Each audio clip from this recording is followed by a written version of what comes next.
今ではグローバルに活躍している BTS。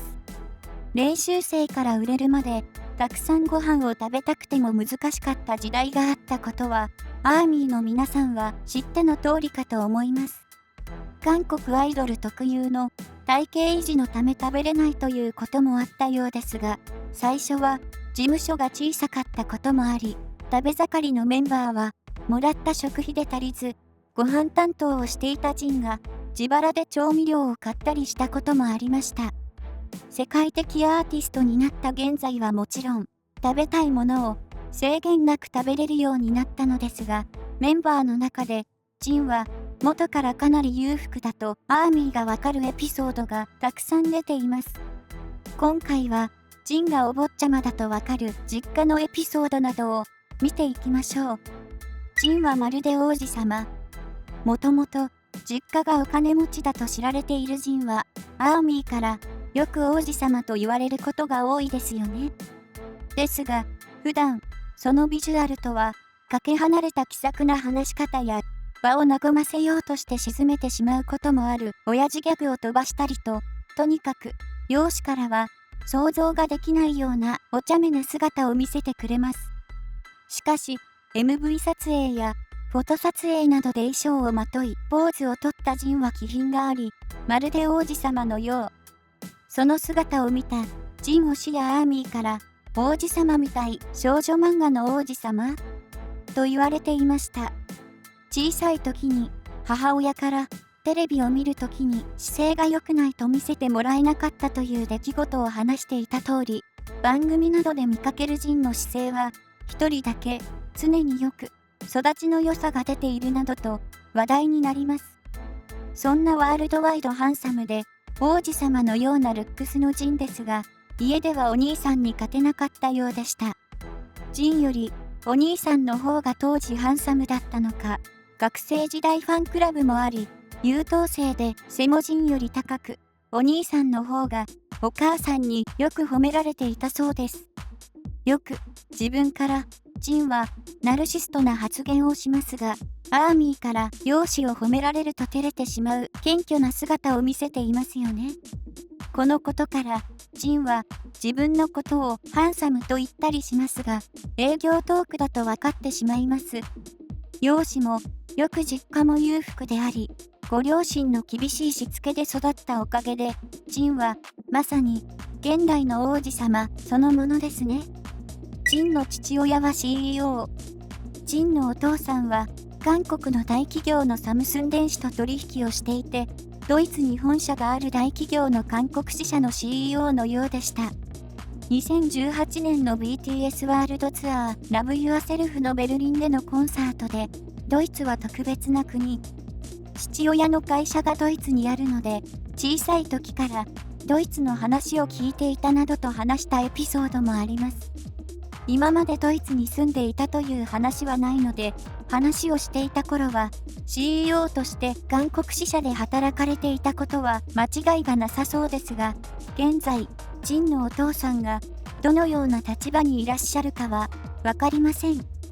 他の場でも父親がサムスン電子と取引があるから iPhone が流行っていても自分は買える気はありませんと話していて、冗談とはいえ影響力のある人が公の場で話すなんて個人的に親孝行な息子だなと思いました。ジンの生い立ち。ジンには父親、母親、そして2歳離れたお兄さんがいて、ジンは末っ子としてキョンギドカチョン市という場所で育ちました。ここはソウルに近くアクセスしやすい場所であるため、物価も高く高級住宅街としても有名なところです。ジンは小学生の頃、オーストラリアに短期留学をしていたことがありました。この時点でお金持ちだということがわかりますよね。しかも、現地で通っていた学校の児童の中に、後に美女と野獣でベン王子を演じることになる俳優のミッチェル・ホープ氏がいたのです。小学生でオーストラリアに留学していたこともすごいですが、そこで将来有名俳優となるミッチェル・ホープ氏と世界的アーティストとなる BTS のジンが机を並べていたなんてすごすぎですよね。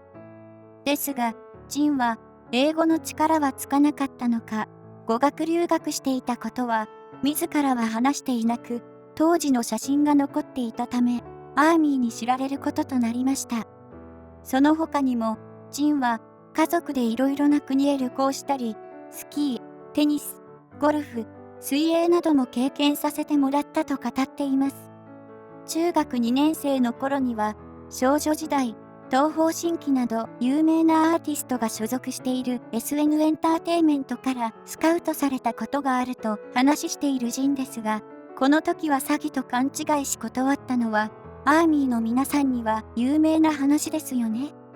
スカウトを断り、高校生になったジンは、韓国ドラマ、ソンドクジョウに出演するキム・ナムギルさんに憧れ、俳優を目指して、建国大学の映画芸術学科に入りましたが、ここは入学倍率が200倍とも言われているそうです。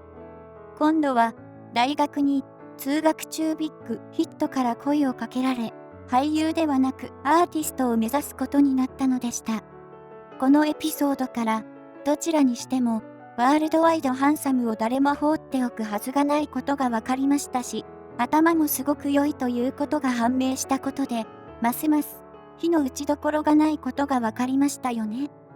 BTS のプロデューサーであるパン・シヒョク氏からも、ジンはデビュー当時から性格が一番変わらず、常識的な人と言われていることも印象的でした。ジンが自分名義のビルが欲しい理由は、実家が裕福なジンですが、過去に目標を聞かれると、自分名義のビルが欲しいと話していました。実家はお金持ちですが、ジンが幼い頃は家計が大変だったそうで、お父さんが努力して、その後に裕福な生活を送れるようになったと語っています。素敵な父親を尊敬しているからでしょうか、ジンの目標は成功してビルを持つことになったようですが、ジン曰く、韓国人は成功者としてビルを持つということがステータスだと話しました。すでに成功者となったジンですが、ビルはまだ購入していなそうです。その代わり、今までにハンナムザヒルを3室購入していて、1つは価値が上がった時に売却したということが報道されていました。ひょっとしたら、ジンはビルを購入するという目標を達成するために準備をしているのではないでしょうか。幼少期にお父さんが苦労した体験を後で聞いたのか、その時に肌で感じたのかはわかりませんが、大変だった時代があったと知ったジンは、普通のお金持ちのお坊ちゃまではなく、思いやりがあり、人一倍努力することができる素敵な男性に育ちました。ジンの実家は広い？ジンの実家は特定されてはいませんが、高級住宅街で物価も高いので、きっと家も広かったのではないでしょうか。過去に BTS が出演したラジオ番組で、実家の話になった時、ジンの実家にバスタブが2つあったことを話していました。韓国では、お風呂とトイレが一緒になった形の浴室がついているのが一般的なので、それが2つあるということは、それだけ部屋もあり、広かったと予想できますよね。そんな話から、ジンは練習生時代狭い部屋で、ぎゅうぎゅう状態で暮らすということになれるまで、一番時間がかかったようでした。また、2019年に、ジンは、ハンナムザヒルの約4億円のマンションの一室を両親にプレゼントしたと言われていますので、もしかしたら、現在、ご両親は、ジンがプレゼントしたマンションで暮らしていらっしゃるかもしれないですね。まとめ、いかがでしたでしょうか？ジンは、最年長なのに威張ることもなく、メンバーの中にいるとついつい遊ばれてしまうのは、末っ子気質なところがあるからでしょうか。そして、誰が見ても育ちが良さそうなそのルックス通り、ジンは本当にお坊ちゃまであり、王子様のようであることが分かりました。また、実家がお金持ちであっても、親に頼るということではなく、人一倍努力して、今の成功を手に入れたジンはかっこいいですし、将来はビルを購入するという目標を持っている頼もしいジンに、ますます目が離せなくなりましたよね。これからも、BTS メンバーの素晴らしい活躍を見守っていきましょう。